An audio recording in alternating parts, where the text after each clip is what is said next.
VIDENT iEasy200 is used to test the engine system with OBDII protocol and 12-volt voltage. Click the OK key. Select the menu options. Read fault code function. Wait for the result. Clear fault code function.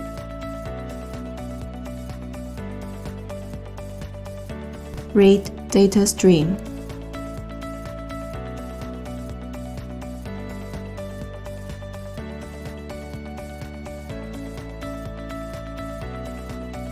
View freeze frame data. IM Readiness function. View vehicle information.